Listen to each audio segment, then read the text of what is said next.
सुप्रभात. बृहन्मुंबई महानगरपालिका शिक्षण विभाग यांच्या सौजन्याने ऑनलाईन शिक्षण आपलं अविरत चालू आहे. या उपक्रमात मी सर्व अधिकारी वर्गाचे तसेच विद्यार्थी व शिक्षक वृंदांचे स्वागत करते. मराठी माध्यमातील इयत्ता 9वीच्या वर्गात मराठी या विषयातील घटक पद्य विभाग आणि त्यातील उपघटक म्हणजे कृती स्वाध्याय याविषयी आज आपण जाणून घेणार आहोत. मी मानसी भवर, अंधेरी पश्चिम नवीन मराठी माध्यमिक मनपा शाळा या शाळेत कार्यरत आहे. कालच आपण पद्य विभागातील काही कृती स्वाध्याय कृती अभ्यासल्या आहेत. यातीलच एक कृती म्हणजे आपली पाठ्यपुस्तकातील 20वी कविता आपुले जगणे आपुली ओळख संदीप खरे यांची ही कविता अतिशय सुंदर, मार्गदर्शक आणि जीवनाला कलाटणी देणारी अशी आहे. ही कविता आपण कृती स्वाध्याय या स्वरूपात अभ्यासणार आहोत. यासाठी आपल्याला पद्य विभागातील प्रश्न स्वरूप समजून घेणं महत्त्वाचं ठरतं आणि कालही आपण ते पाहिलं होतं, परंतु या कवितेसाठी आपण ते पुन्हा अभ्यासणार आहोत. पद्य विभागात तुम्हाला प्रश्न हे 16 गुणांसाठी विचारले जातात. यात प्रश्न 2 हा अ मधील पठित पद्य यावर आधारित 8 गुणांचे प्रश्न असतात. यात 4 प्रकार असतात. त्यातील पहिला म्हणजे आकलन कृतीवर आधारित 2 गुणांचा प्रश्न, त्यानंतर आकलन कृती 2 गुणांचा आधारित प्रश्न, पुन्हा तिसरा प्रश्न म्हणजे कोणत्याही 2 ओळींचा सरळ अर्थ लिहा, हा 2 गुणांसाठी विचारला जाणारा प्रश्न, त्यानंतर चौथा काव्य सौंदर्य, यातही 2 गुणांचा प्रश्न असतो आणि या काव्य सौंदर्यामध्ये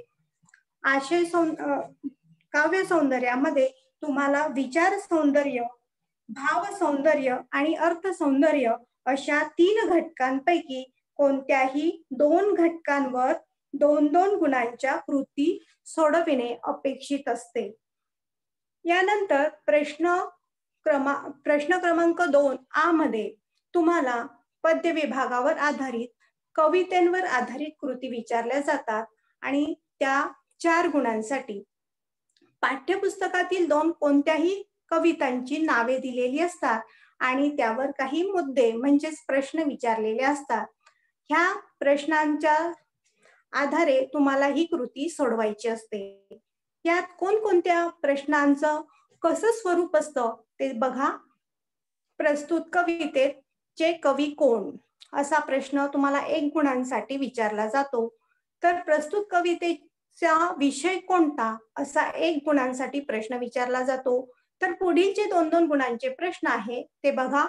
प्रस्तुत कवितेतील शब्दांचे अर्थ लिहा असा 2 गुणांसाठीचा प्रश्न, प्रस्तुत कवितेतून मिळणारा संदेश लिहा, प्रस्तुत कवितेतील भाषिक वैशिष्ट्ये लिहा किंवा कवितेतून व्यक्त होणारा विचार मांडा, कवितेतील दिलेल्या ओळींचा सरळ अर्थ लिहा, प्रस्तुत कविता तुम्हाला आवडण्याचे व न आवडण्याचे कारण लिहा असा 2 गुणांचा प्रश्न म्हणजे अशा स्वरूपाचे प्रश्न तुम्हाला 4 गुणांसाठी विचारले जातील.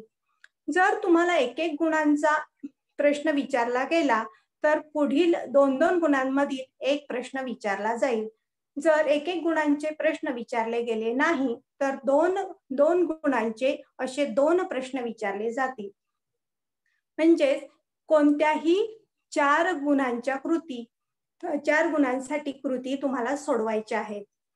प्रश्न 2 ई मध्ये तुम्हाला काव्यपंक्तीचे रसग्रहण करायचे आहे. हा प्रश्न देखील तुम्हाला 4 गुणांसाठी विचारला जातो. पाठ्यपुस्तकातील कोणत्याही एका कवितेतील रसग्रहणास अनुकूल अशा 2 किंवा 4 ओळी असतात आणि त्या ओळींचं आपल्याला रसग्रहण करावं लागतं. हे रसग्रहण करत असताना कोणते महत्त्वाचे मुद्दे असतात हे आपण या कवितेच्या आधारे जाणून घेणार आहोत. आता या प्रश्न स्वरूपानुसार आपण आजची आपली जी कविता आहे ती म्हणजे आपुले जगणे आपुली ओळख संदीप खरे यांची कविता आणि त्यावर ही स्वाध्याय कृती.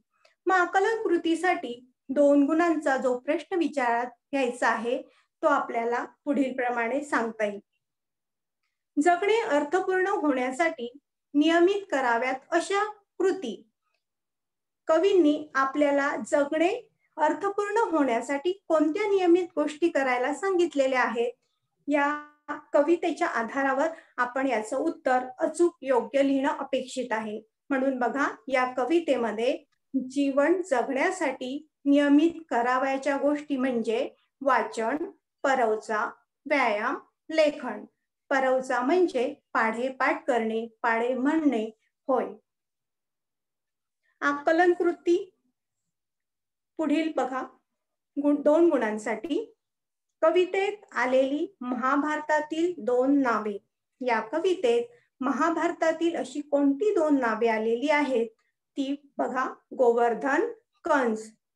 त्याप्रमाणे आकलन कृती पुढील पहा. मानवाने करावयाच्या गोष्टी, मानवाने टाळावयाच्या गोष्टी असा 2 गुणांसाठी प्रश्न विचारला जाऊ शकतो आणि त्याचे उत्तर आपण पुढील प्रमाणे देऊ शकतो. दिवा होऊन जगाला उजळावे, पावित्र्याची वस्त्रे पांघरावीत, नम्र राहावे, सौम्य पहावे, दुसऱ्यांसाठी करुणा असावी. मानवाने टाळावयाच्या गोष्टी, एक क्षणही कार्याविना दौडू नको, कुणा बाबतीत मनात अढी नको, उगाचच कुणाला खिजवू नका, हाजी हाजी करू नका. अशा स्वरूपात आकलन कृतीवरील स्वाध्याय कृती आपण पाहिली आहे.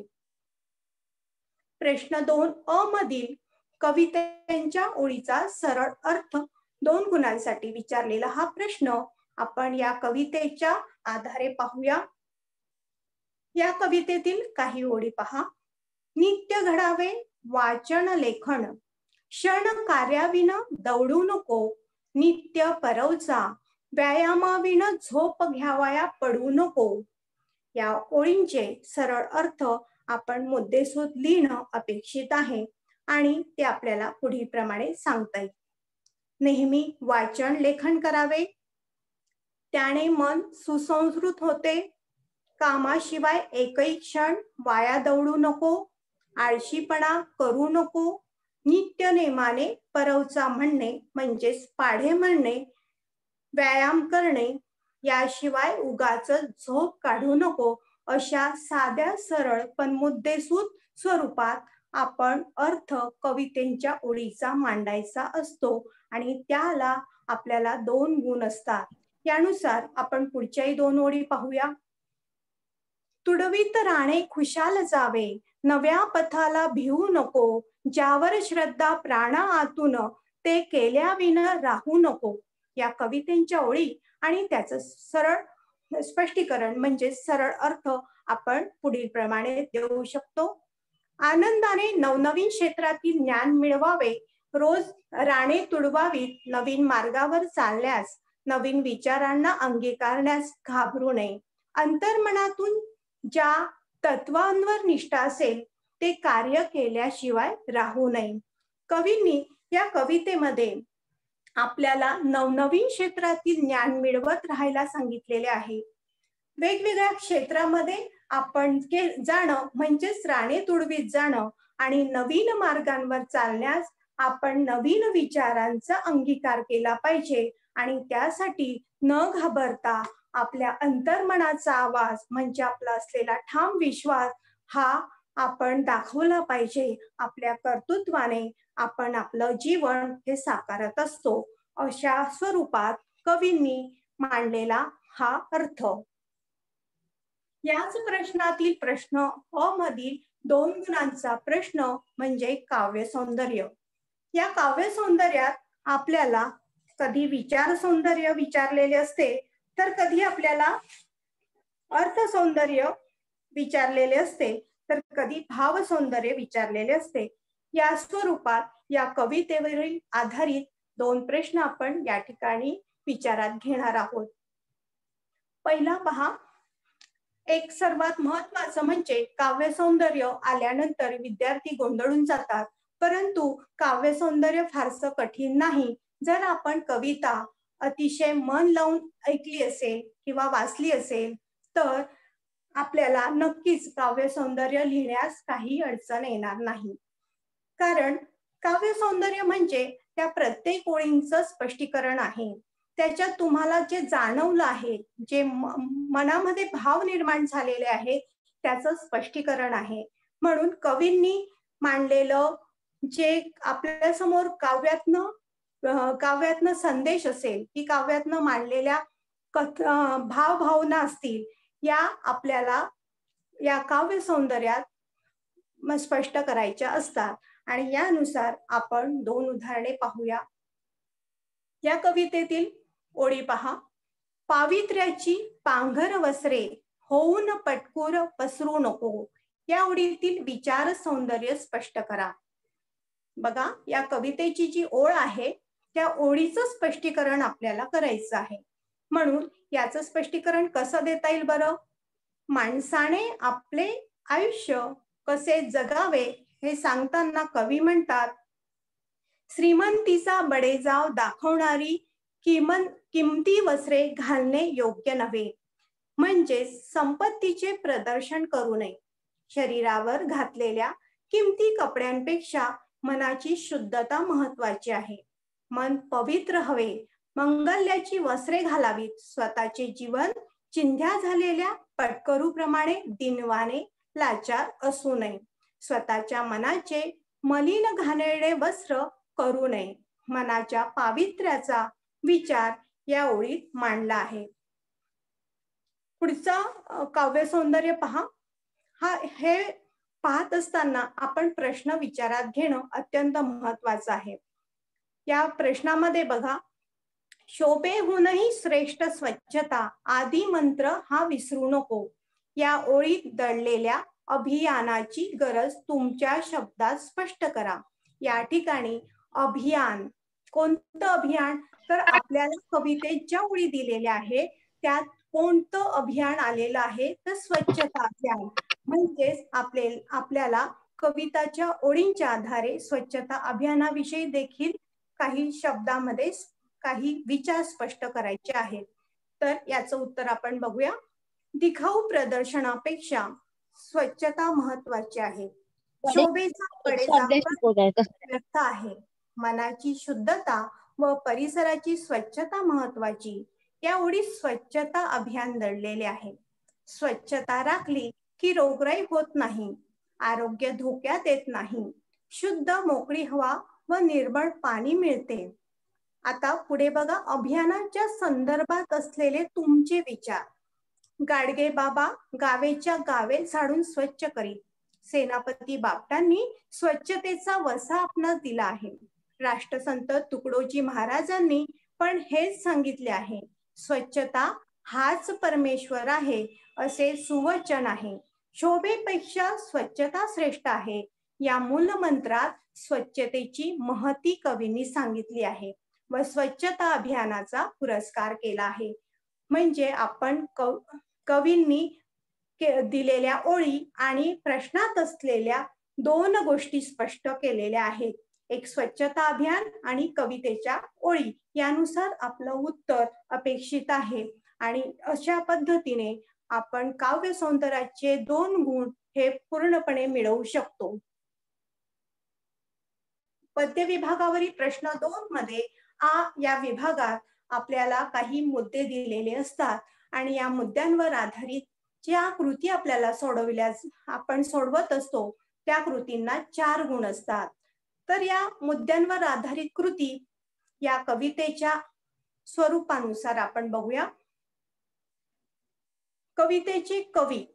कवितेचे कवी कोण असा जेव्हा प्रश्न विचारला जातो तेव्हा तो तुम्हाला 1 गुणांसाठी विचारला जाणार आहे. या कवितेचे कवी संदीप खरे. या कवितेचा विषय कोणता? जीवनात काय करावे व काय करू नये याविषयी मार्गदर्शन केलं आहे. शब्दांचे अर्थ असा प्रश्न तुम्हाला 2 गुणांसाठी विचारला जातो. यात कवितेत आलेले जे शब्द असतात या शब्दांचे अर्थ लिहिणं अपेक्षित आहे. केव्हा तुम्हाला कवितेमध्ये बोली भाषेतील सुद्धा कविता आलेल्या दिसतात आणि बोलीभाषेतील जे शब्द आहे त्यांचे अर्थ तुम्हाला या ठिकाणी लिहायचे असतात. तर कधी अभंगामध्ये काही शब्द असतात त्यांचे अर्थ सुद्धा आपल्याला विचारले जातात आणि त्यानुसार त्यांचे अर्थ अपेक्षित असतात. या कवितेतील आपण काही शब्द बघूया. परवचा, परवचा म्हणजे पाढे पाठ करणे. उपरे, परके, दौडू नको, वाया घालवू नको, पटकूर, चिंध्या झालेले कापड. काही वेळा शब्दांऐवजी शब्द समूह पण कवितेमध्ये आलेले असतात आणि या शब्द समूहांचा देखील आपल्याला अर्थ विचारला जाऊ शकतो. मग अशी शब्द समूहांचा अर्थ स्पष्ट करणे हे देखील आपल्याला 2 गुणांसाठी विचारले जाऊ शकते. या कवितेत आपल्याला या उदाहरणाआधारे 2 गुण कसे मिळवून घेता येईल ते बघा. कर्तृत्वाचे घडवी वेरूळ, हा जो शब्द समूह आलेला आहे त्याचा अर्थ आपल्याला या ठिकाणी असा सांगता येईल. पूर्वीच्या कलाकारांनी औरंगाबाद जवळील डोंगरात वेरूळ येथे भव्य लेणी कोरली. पिढ्यानपिढ्या हे शिल्प कोरण्यात खर्ची पडल्या. आज मी तीस वेरूळचे हे भव्य शिल्प जगप्रसिद्ध आहे. त्याप्रमाणे जीवन जगताना आपल्या कर्तबगारीचे वेरूळ घडवावे असे कवी म्हणत आहेत. या ठिकाणी वेरूळच हीच लेणी का घेतली असेल बरं, किंवा हा शब्द समूह तयार होत असताना वेरूळ लेणीचंच नाव का घेतलं गेलं, तर त्याला खास कारण आहे. ते म्हणजे वेरूळ हे असं शिल्प आहे किंवा अशी लेणी आहे की ती कळसापासून पायापर्यंत कोरण्यात आलेली आहे. म्हणजे अति कठीण गोष्ट ही सोपी केलेली दिसते आणि अशी ही सोपी कलाकृती जगप्रसिद्ध झालेली आहे. कोणती इमारत उभी करत असताना सुरुवातीला तिचा पाया रोवला जातो आणि त्यावर इमारत उभी केली जाते, परंतु वेरूळ ही लेणी ही कळसापासून पायापर्यंत म्हणजे इमारतीचा वरचा मजला आणि नंतर पायाकडे असं काम केलेलं आहे. म्हणजेच कर्तबगारी या ठिकाणी दाखवलेली आहे. खरं कसं या वेरूळच्या लेणीमध्ये आहे आणि ही लेणी म्हणजे जणू काही आपल्या जीवनाचं सुंदर कलाकृतीचं शिल्प आहे आणि हे जीवन साकारत असताना आपण कोणकोणत्या गोष्टी कराव्यात व कोणकोणत्या गोष्टी करू नये यासाठी कवींनी कर्तृत्वाचे घडवी वेरूळ म्हणजे आपलं कर्तृत्व या वेरूळच्या लेणीसारखं सुंदर कला कुसरीने भरलेलं म्हणजे नवनवीन मार्गांनी किंवा नवनवीन राणे तुडवीत आपण साकारलेलं असावं. या शब्दसमूहाचा अर्थ आपण पाहिला. त्यानंतर भाषिक वैशिष्ट्ये. कविता म्हटली की तिची भाषिक वैशिष्ट्य ही येतातच. भाषिक वैशिष्ट्ये कधी कविता ही ग्रामीण भाषात असते तर कधी ती शहरी किंवा व्यावहारिक भाषेत, तर कधी आपल्याला त्या भाषिक वैशिष्ट्यांमधील व्याकरणिक स्वरूपाचं वैशिष्ट्य सांगावं लागतं. म्हणजेच व्याकरणिक दृष्ट्या आपल्याला म्हणजे त्या कवितेविषयी आपल्याला व्याकरण लक्षात घेऊन भाषिक वैशिष्ट्य मांडावी लागतात. या कवितेत कोणती भाषिक वैशिष्ट्ये आपल्याला दिसतात, तर कवितेचा हा जो प्रकार आहे तो म्हणजे फटका म्हणजे छंद प्रकार. या छंद प्रकारात संवादात्मक वर्णन आलेले असते आणि म्हणून आपल्याला दुसरा मुद्दा मांडता येईल की संवादात्मक वर्णन फटका या छंद प्रकारानुसार केलेले आहे. या कवितेमध्ये आपल्याला जीवनाचे मार्गदर्शन केलेले आहे आणि हे मार्गदर्शन करत असताना कवींनी आपल्याला उपदेश केलेले असल्यामुळे उपदेशात्मक गाभा हे भाषिक वैशिष्ट्य या कवितेचे सांगता येईल. या कवितेची जी भाषा आहे ती परखड ओघवती आहे. लयता यात दिसते, यमक जुळून आल्यामुळे लयता यात येते आणि कोणतीही कविता म्हटली तरी तिच्यात गेयता म्हणजे ती गायनास उपयुक्त असते किंवा यमक जुळून आले की गायनासाठी ती कविता सहजच गुणगुणावीशी वाटते. म्हणून अशी भाषिक वैशिष्ट्य आपल्याला या कवितेच्या सांगता येतील. या कवितेतून व्यक्त होणारा विचार हाही 2 गुणांचा प्रश्न आपल्याला विचारला जातो आणि या कवितेच्या आधारे पहा की या कवितेतनं कोणता विचार स्पष्ट केला आहे किंवा कोणता विचार सांगितला आहे, तर ते मुद्देसूद मांडणं म्हणजे आपले 2 गुण आपण मिळवणं होय. मग या कवितेत आपल्याला कोणता विचार दिसतो, तर जीवनात कसे वागावे व कसे वागू नये याचा परिपाठ आपल्याला दिला आहे. जीवन जगताना ही कविता मार्गदर्शक ठरते. जीवनाचे संपूर्ण सार यात मांडले आहे. कर्तृत्वाचे शिखर उभे करावे असा विचार या कवितेतून व्यक्त केला आहे. त्यानंतर कविता आवडण्याची व न आवडण्याची कारणे लिहा. या ठिकाणी देखील तुम्ही जर मुद्देसूद कारण लिहिली किंवा मांडली तर नक्कीच तुम्हाला 2 गुण मिळू शकतील.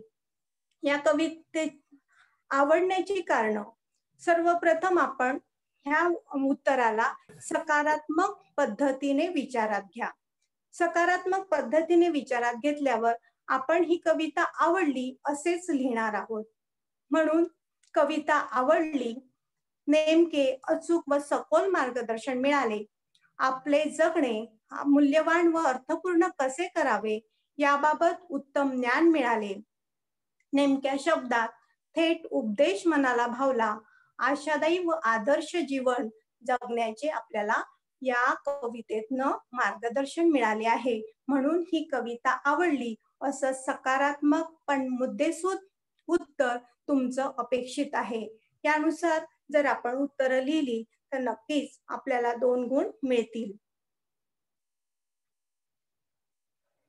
प्रश्न क्रमांक 2 मधील ई हे कवितांच्या ओळींचे रसग्रहण करणे हा जो प्रश्न आहे हा आपल्याला 4 गुणांसाठी विचारला जातो. आणि हा 4 गुणांचा प्रश्न आपल्याला काही मुद्द्यांच्या आधारे स्पष्ट करावा लागतो. ते मुद्दे म्हणजे आशय सौंदर्य, काव्य सौंदर्य आणि भाषिक सौंदर्य.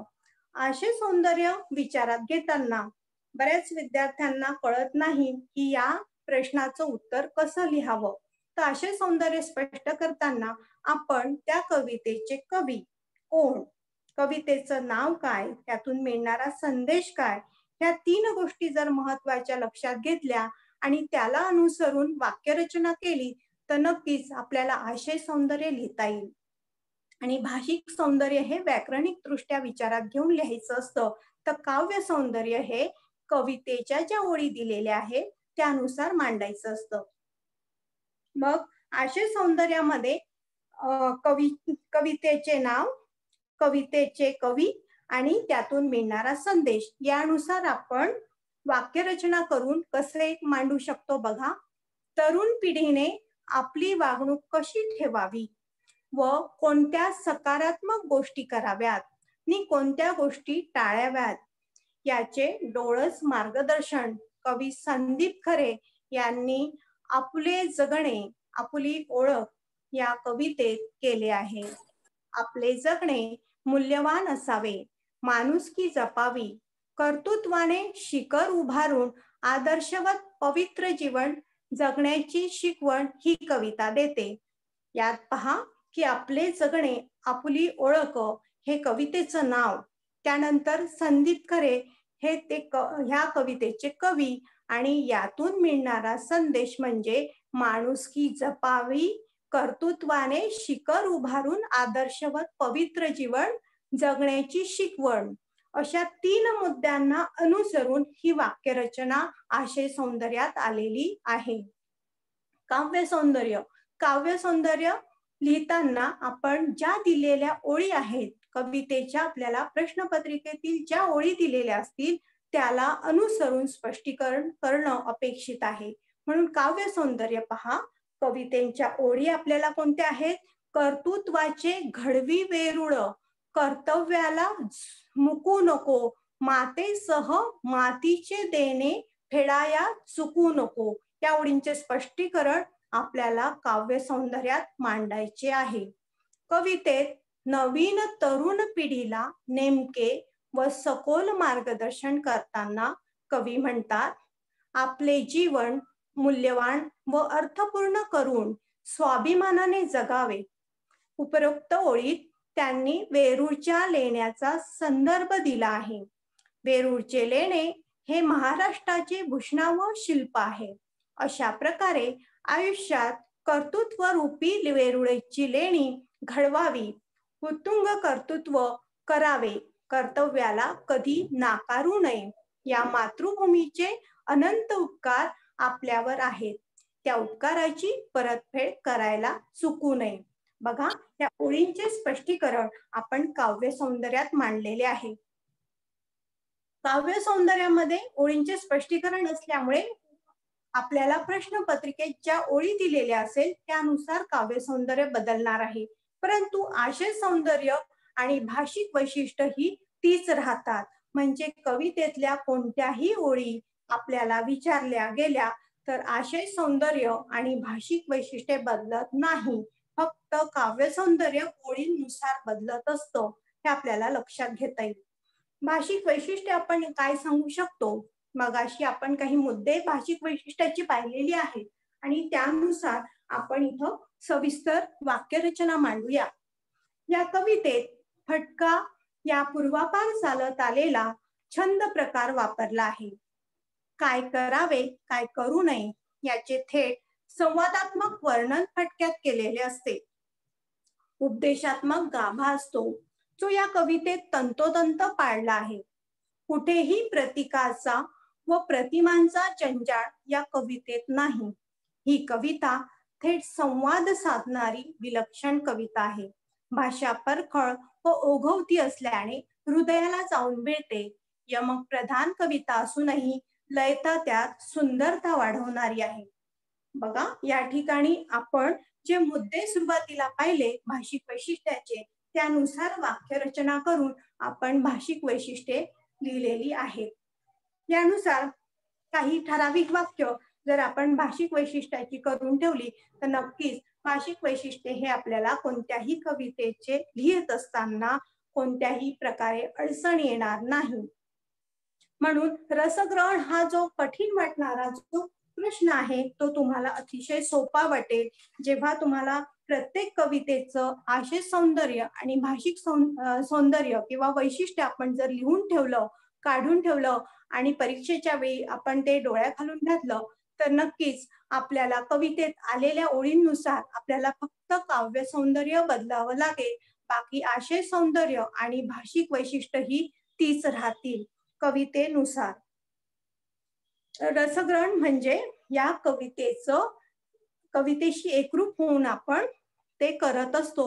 म्हणून आपल्याला रसग्रहणातील हे जे 4 गुण आहे या 3 मुद्द्यांच्या आधारे सहजच मिळवून घेता येतील आणि यानुसार आपली ही जी कविता आहे आपुले जगणे आपली ओळख ही कविता आपण स्वाध्याय कृती यानुसार अभ्यासली आहे. धन्यवाद.